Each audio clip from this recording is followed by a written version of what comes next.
அன்பார்ந்த எனதருமை யூடியூப் நேயர்களுக்கு வணக்கம். இதுவும் ஒரு ஜோதிடத்தில் ஒரு சூத்திரம் தான் என்ன சொன்னான்னா, அதாவது 5 பஞ்சபூதங்களில் கிழமை, நட்சத்திரம், திதி, யோகம், கர்மம், இந்த 5 பஞ்சபூதங்கள் இல்லையா, இந்த 5 பஞ்சபூதங்கள் இதை சொன்னான்னா எந்த ஒரு கிழமைக்கு உண்டான ஒரு கிரகம் இருக்கும், நட்சத்திரத்திற்கு உண்டான கிரகம் இருக்கும், திதிக்கு உண்டான கிரகம் இருக்கும், யோகத்துக்கு உண்டான கிரகம் இருக்கும், கரண அதிபதிக்கு உண்டான ஒரு கிரகம் இருக்கும். 9 கிரகத்தில் சுற்றி வரும். அப்போ என்ன சொல்கிறான்னா இதில் என்ன ப்ராப்ளம் அப்படின்னா என்ன சொல்கிறான்னா, இப்போ ஒருவருக்கு கிழமை கெட்டு போயிருந்தால் அவருக்கு ஆயுள் கம்மி. என்ன கிழமையில் பிறந்திருக்கிறாரோ அந்த கிழமை லக்கணத்துக்கு 6, 8, 12 மறையக்கூடாது. லக்கணத்துக்கு 6, 8, 12 மறையக்கூடாது.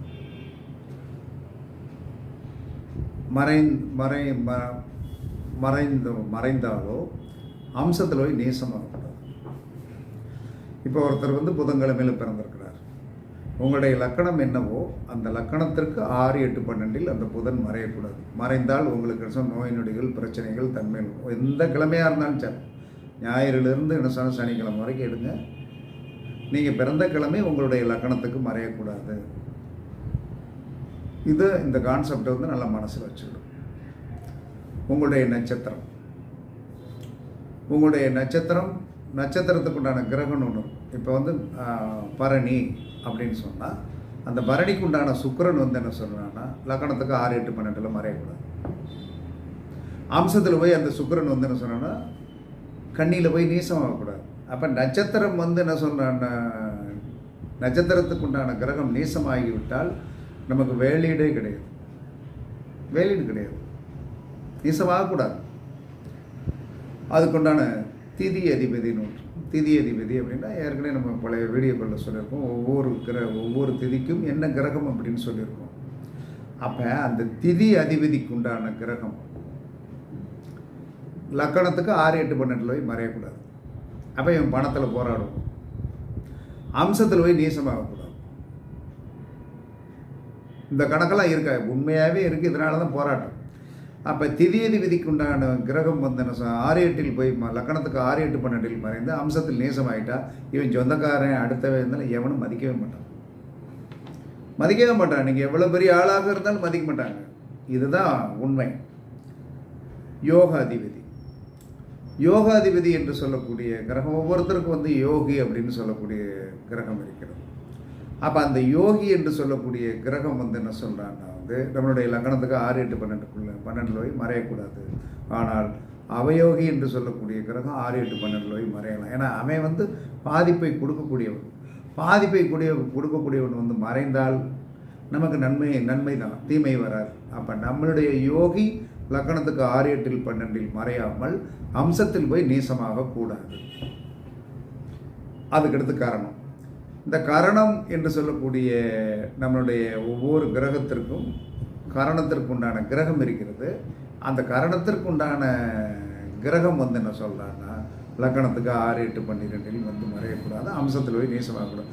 இந்த 5 தான் பஞ்சபூத தத்துவம். அப்போ கிழமை கெட்டுவிட்டால் ஆயுள் மைனஸு, நட்சத்திரம் கெட்டு போய்விட்டால் அவர் ஒரு வலிமை இல்லாத நபராகத்தான் இருப்பார். திதிக்குண்டான கிரகம் கெட்டுவிட்டது என்று சொன்னால் அவர் என்ன சொன்னார்னா சொந்த பந்தங்கள், பொருளாதாரம் இதிலெல்லாம் அவர் நலிவுற்றவராகவே இருப்பார். அவர் சமூகத்திற்கு ஒரு அமைப்பில் நல்லா இருக்க முடியாது. அதே சமயத்தில் யோக அதிபதி, எல்லாத்துக்கும் ஒரு யோகம் வேணும் அப்படிங்கிறது நம்ம நடைமுறை புழக்கத்தில் பார்ப்போம். அந்த யோகம் ஒரு ஜாதகத்தில் யோகத்துக்கு உண்டான கிரகம் கெட்டுவிட்டால் இவர் என்ன யோகம், நல்ல யோகத்தில் போய் பிறந்திருந்தாலும் அந்த யோகத்தை இவரால் அனுபவிக்க முடியாது. அதற்கடுத்து காரணம் தான். இப்போ இதில் எல்லாத்தையும் விட என்ன சொல்கிறாங்கன்னா காரணம் தான் முக்கியமானது. அன்றைய நாளின் காரிய வெற்றிக்கு காரிய கர்த்தா யார் என்று சொன்னால் கரணநாதன். இந்த கரணநாதன் லக்கணத்துக்கு 6, 8, 12 மறையக்கூடாது. ப்ளஸ் அம்சத்தில் வந்து நீசமாகக்கூடாது. இதில் எல்லா மனிதனுக்கும் இந்த 5 கரெக்டாக இருக்கும்னு நினைச்சிங்கன்னா டெஃபினட்டாக இருக்காது. ஏதோ ஒன்று வந்து என்ன சொல்கிறான்னு வந்து ரிப்பேர் ஆகி தான் கிடக்கும். அப்படி வந்து என்ன சொன்னான்னா இதை சீர்படுத்துவதற்கு தான் இவ்வளோ நேரம் பேச்சு. இதை எப்படி சீர்படுத்துவது? ஒருவனுக்கு கிழமை கெட்டு விட்டது என்று சொன்னால் அப்படியே அவன் வந்து வாழ்நாள் ஃபுல்லாக வந்து கிழமை கெட்டு போச்சு, நான் என்ன செய்வேன், எனக்கு நோய் நொடி, நான் ஆயுள் தீர்க்கமான இல்லாதவனாகத்தான் இருக்கேன் அப்படின்னு வந்து நீங்கள் யோசனை பண்ணவே வேண்டாம். இந்த 5 பூதங்கள் வந்து என்ன சொல்கிறான்னு வந்து ஏதாவது 5ல் வந்து 3 நல்லா இருக்காமலா போகும்போது 2 வந்து கெட்டு போயிருக்கும். இதெல்லாம் உண்மை. இப்போ எனக்கெல்லாம் வந்து என்ன சொன்னேன்னா ஒரு கிரகம் வந்து என்ன சொன்னான்னா வந்து கெட்டுப்போய் இருக்கிறது. அந்த கெட்டுப்போய் இருக்கிறதுக்குண்டான அந்த வதம் வந்து என்ன சொல்கிறேன்னா கண்டிப்பாக நம்ம அனுபவிக்காமலாம் இருக்க முடியாது. அப்போ அதெல்லாம் அனுபவித்த பிறகு தான் இதுக்கு என்ன தீர்வு அப்படிங்கிறது நமக்கே ஒரு சிந்தனை வரும். அந்த சிந்தனை தான் நமக்கு வந்து என்ன சொன்னால் சிந்தனை தான் இந்த அளவுக்கு வந்து என்ன சொல்கிறான்னா இந்த 5 பூதத்திற்குண்டான கிரகங்கள் வந்து கெட்டுப்போய் இருந்தால் இதை எப்படி சரி செய்வது என்பதை தெரிஞ்சுக்கணும். அதாவது என்ன சொல், நோய் என்பதை கண்டுபிடிச்ச பிறகு தான் மருந்து என்பதை சொல்ல முடியும். அப்போ நோயை கண்டுபிடிச்சிக்கணும். இப்போ நம்ம ஜாதகத்தில் என்ன நோய் இருக்குது? கிழமையா, நட்சத்திரமா, திதியா, யோகமா, காரணமா? இதில் எது வந்து நோய்வாய்ப்பட்டு இருக்கிறது? அந்த நோய்வாய்ப்பட்டு இருப்பதற்குண்டான இதை வந்து சரி செய்வதற்கு வந்து எந்த கடவுளை வணங்க வேண்டும் என்பது இந்த டாப்பிக்கோடைய வந்து என்ன சொன்னால் நோக்கமே. அப்போ வந்து என்ன சொன்னாங்க, கிழமை கெட்டிருந்தால், கிழமை யார் ஒருவருக்கு கெட்டு போயிருந்தால், நீங்கள் பிறந்த கிழமை வந்து 6, 8, 12 மறைந்து அம்சத்தில் நேசமாக இருந்தால் என்ன செய்யணும்? சூரியனை வழிபாடு பண்ணணும். கிழமையை சரிபடுத்தி கொடுக்கக்கூடிய சக்தி வந்து யாருக்கு உண்டு என்று சொன்னால் சூரிய பகவானுக்குத்தான் உண்டு. அதனால்தான் வாரத்தில் முதல் கிழமை ஞாயிற்றுக்கிழமை என்று நம்ம எல்லாரும் வாரத்தின் முதல் கிழமை திங்கள் என்று நினைத்து கிடையாது. வாரத்தின் முதல் கிழமை ஞாயிற்றுக்கிழமை. அப்போ கிழமை கெட்டிருந்தால் அவர்கள் நித்தமும் சூரிய பகவானை வழிபாடு பண்ணணும். வழிபாடு பண்ணினால் உங்களுடைய கிழமையால் ஏற்படக்கூடிய தீமை அகன்று நன்மை கிடைக்கும். நட்சத்திரம் கெட்டு போயிருந்தால், உங்கள் நட்சத்திரம் வந்து ஜாதகத்தில் லக்கணத்துக்கு 6, 8, 12 மறைந்து அல்லது அம்சத்தில் நீசமாக இருந்தால் சிவபெருமானை வழிபாடு பண்ணணும். சிவபெருமானை வாரம் வந்து என்ன சொல்கிறான்னா வந்து சிவனுக்கு உகந்த நாளில் வந்து என்ன சொல்கிறான்னா, அல்லது நம்ம நட்சத்திரம் வருகின்ற நாளில், நம்மளுடைய நட்சத்திரம் வருகின்ற நாள் அப்படிங்கும்போது என்னென்னா நீங்கள் வந்து மாதத்தில் ஒரு நாள் தானே அப்படின்னு நினச்சிட்டு, அப்படி கிடையாது. ஜென்மம், அணுஜென்மம், திரிஜென்மம். அப்போ 3 தடவை வந்துடும். மாதத்தில் 3 தடவை அந்த நட்சத்திரம். அந்த 3 தடவை நீங்கள் சிவன் கோயிலில் போய் விளக்கேற்றிட்டு வந்தீங்கன்னா உங்கள் நட்சத்திரம் அப்படியே வந்து என்ன செய்ய முடியும்? பள்ளத்தில் கிடந்து நல்ல வலிமை ஆயிரும். அப்போ ஜென்மம் அனுச்சு. இப்போ ஒருத்தர் நிமிஷம் அசுபதியில் போய் பிறந்திருக்கா, அசுபதியிலையும் போய் சிவன் கோயிலில் விளக்கு போடணும், மகத்துலேயும் போய் விளக்கு போடணும், மூலத்துலேயும் போய் விளக்கு போடணும். கண்டிப்பாக வந்து உங்கள் நட்சத்திரம் வந்து வலிமையாயிரும். இப்படி செய்யணும். அதற்கடுத்து திதி ஒரு ஜாதகத்தில் கெட்டு போயிருந்தால், திதிக்குண்டான கிரகம் கெட்டு போயிருந்தால், அப்போ திதிக்குண்டான கிரகம் கெட்டு போயிருந்தால் நீங்கள் யாரை வழிபாடு செய்யணும்? துர்க்கையை வழிபாடு பண்ணணும். துர்க்கையை வழிபாடு பண்ணணும். அப்போ அந்த திதிக்குண்டான இது வந்து என்ன சொல்கிறான்னா 3 திதி ஒரே சேமாக வரும். மாதத்தில் 3 திதி வரும். இப்போ வந்து என்ன சொன்னான்னா சிவநாம யோகம் என்று சொன்னால் புதன். சிவநாம யோகத்திற்கும் புதன், பிரீதி நாம யோகத்திற்கும் புதன், அதுக்கடுத்து விருத்தி நாம யோகத்திற்கும் புதன். அப்போ 27 திதிகளில் வந்து என்ன சொல்கிறான்னா உங்களுடைய திதிக்கு வந்து என்ன சொல்கிறான்னா சப்போர்ட்டிங் ஒரே சேம் ஆகக்கூடியது. இப்போ வந்து என்ன சொன்னேன்னா புதன் என்று சொல்லக்கூடிய கிரகம் வந்து யோகியாக வருவது 3 திதிக்கு வரும். எதுக்கு வரும்? பிரீதி நாம யோகத்திற்கு வந்து புதன் யோகியாக வருவார். அதற்கடுத்து என்ன சொன்னான்னா சிவநாம யோகத்திற்கு புதன் யோகியாக வருவார். அதற்கடுத்து விருத்தி நாம யோகத்திற்கு வந்து புதன் யோகியாக வருவார். அப்போ நீங்கள் என்ன செய்யணும் அப்படின்னா உங்களுடைய ஜாதகத்தில் வந்து நீங்கள் எந்த திதியில் போய் பிறந்திருக்கிறீர்களோ அந்த திதிக்குண்டான கிரகம் வந்து கெட்டு போயிருந்தால் நீங்கள் வழிபாடு பண்ண வேண்டிய யோகம் என்பது என்ன சொல்லலாம்னா வந்து அந்த 3 யோகங்கள் ஒரே சேமாக இருக்கும். அது கொஞ்சம் உங்களுக்கு விளக்கிறதுக்கு இப்போ இதில் டைம் இல்லை. இப்போ ஒரு இது சொல்லியாச்சு. இப்போ என்ன சொன்னான்னா புதன் யோகக்காரனாக 3 திதிக்கு வருவாங்க. சிவநாம யோகம், பிரீதிநாம யோகம், ப்ளஸ் வந்து என்ன சொல்லலாம்னா வந்து விருத்திநாம யோகம். இதே மாதிரி சுக்கிரன் 3 திதிக்கு வந்து யோகத்திற்கு வந்து யோகக்காரனாக வருவான். குரு வந்து 3 திதிக்கு யோகக்காரன் வரும். அந்த திதிகளில் விதியை மாற்றணும். அந்த திதிகளில் போய் வந்து என்ன சொல்கிறேன், நம்ம ஜாதகத்தில் என்ன சொல்கிறேன்னா திதி கெட்டு போயிருந்தால், திதி கெட்டு போயிருந்தால் அந்த திதிக்குண்டான இதற்குலையே திதிக்குண்டான கிரகம் வந்து என்ன சொன்னாலும் எதுவோ அந்த கிரக நாளில் வந்து துர்க்கையை வழிபாடு பண்ணணும்.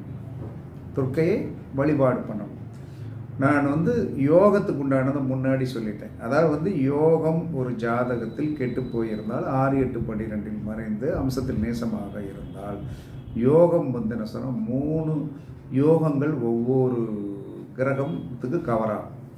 இப்போ சூரியனுக்கு 3 யோகம் உண்டு, சந்திரனுக்கு 3 யோகம் உண்டு, செவ்வாய்க்கு 3 யோகம் உண்டு, புதனுக்கு 3 யோகம் உண்டு. அப்போ வந்து உங்களுடைய யோகக்காரன் யார் என்று பாருங்கள். அந்த யோகம் இப்போ நீங்கள் உதாரணத்திற்கு வந்து பிரீதி நாம யோகத்தில் போய் பிறந்திருக்கீங்க. உங்கள் ஜாதகத்தில் வந்து புதன் கெட்டு போய்விட்டது. அப்போ புதன் கெட்டு போய் விட்டது என்று சொன்னால் நீங்கள் என்ன செய்யணும்னா அந்த பிரீதி நாம யோகம், சிவநாம யோகம் ப்ளஸ் விருத்திநாம யோகம் வரும்போது நாராயணன் என்று சொல்லக்கூடிய பெருமாளை வழிபாடு பண்ணி வந்தீர்கள் என்று மாதத்தில் 3 தடவை வரும். வழிபாடு வந்தேனும் உங்களுடைய யோகம் நச்சுன்னு வேலை செய்ய ஆரம்பிச்சிடும். காரணம் உங்களுடைய கரணம் வந்து என்ன கரணமோ அதுக்குன்னு ஒரு கிரகம் இருக்கிறது. அந்த கிரகத்தை வந்து என்ன சொல்கிறான்னா கெட்டு போயிருந்தால் 6, 8, 12 மறைந்து ப்ளஸ் என்ன சொல்ற லக்கணத்திற்கு அம்சத்தில் நேசமாகியிருந்தால் விநாயக பெருமானை வழிபாடு பண்ணுங்க. கரணம் கெட்டவன் விநாயக பெருமானை வழிபாடு பண்ண பண்ண பண்ண பண்ண பண்ண என்ன சொன்னால் காரியம் நடந்துவிடும். கரணத்திற்குண்டான மைனஸை வந்து சரி பண்ணக்கூடிய சக்தி யாருக்கு இருக்கிறது அப்படின்னா விநாயக பெருமானுக்கு இருக்கிறது. கிழமைக்குண்டான மைனஸை சரி பண்ணுவது சூரியனும், நட்சத்திரத்திற்குண்டான மைனஸை சரி பண்ணுவதற்கு சிவனும், திதிக்கு உண்டான கிரகத்தை சரி பண்ணுவதற்கு துர்க்கையும். அப்போ நீங்கள் என்ன திதியில் போய் பிறந்தீர்களோ, இப்போ வந்து ஒரு திதிக்கு மட்டும் சொல்லிடுறோம். ஒருத்தர் வந்து என்ன சொன்னால் தசமி திதியில் போய் பிறந்திருக்கிறார். அந்த தசமி திதிக்குண்டான கிரகம் யார் என்று சொன்னால் சந்திரன். அந்த சந்திரன் லக்கணத்திற்கு 6, 8, 12 மறைந்தாலும் ப்ளஸ் வந்து என்ன சொல்கிறான்னா அவர் அம்சத்தில் நேசமானாலும் திங்கட்கிழமை சந்திரனுடைய நாள் என்ன, திங்கட்கிழமை ஒரு பாயிண்ட்டு.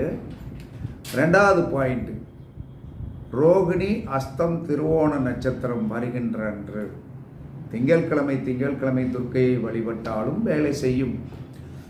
ரோகிணி அஸ்தம் திருவோண நட்சத்திரத்தில் போய் துர்க்கையை வழிபாடு செய்தீர்கள் என்று சொன்னால் உங்களுடைய காரியங்கள் அனைத்தும் அந்த திதிக்குண்டானது என்னென்ன உங்களுக்கு வந்து பெண்டிங் இருக்குதோ அத்தனையும் இந்த இதில் போய் வந்து வழிபாடு பண்ணினீர்கள் என்று சொன்னால் கண்டிப்பாக வெற்றி கிடைத்து விடும் என்று சாஸ்திரம் சொல்கிறது. இதெல்லாம் படித்தது அப்படியே டைரியில் எழுதி வச்சேன்னு சார் இன்றைக்கி கண்ணில் தட்டுப்படும்போது இதை கொடுக்குறேன், படித்து பாருங்கள். கண்டிப்பாக நான் சொல்கிறது 99.9% வந்து வேலை செய்யும் என்று கூறி உங்களிடமிருந்து விடைபெறுவது சிப்பி பாறை ஜோதிடர் சாதிராகவன் ஜெயபாலாஜி.